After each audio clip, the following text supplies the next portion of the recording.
கிராமத்தில் குரு ஒருவர் தன் மாணவர்களுக்கு பாடம் கற்றுக் கொடுத்துவிட்டு பக்கத்து ஊருக்கு குதிரையில் சென்றார்.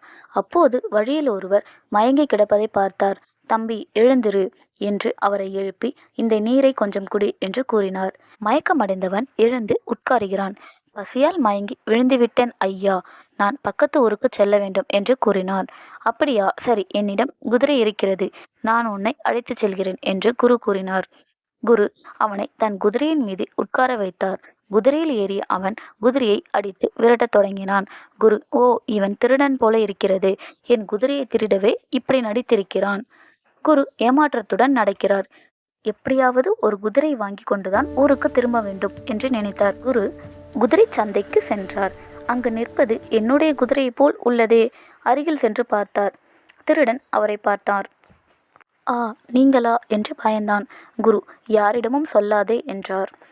திருடன், "எதை, ஏன்?" என்று கேட்டான். "குதிரையை நீயே வைத்துக்கொள், ஆனால் இது உனக்கு எப்படி கிடைத்தது என்று யாரிடமும் சொல்லாதே" என்றார். திருடன் நினைத்து கொண்டான், இவர் ஏமாந்தது யாருக்காவது தெரிந்தால் அவமானம் என்று நினைக்கிறார் போலிருக்கிறது.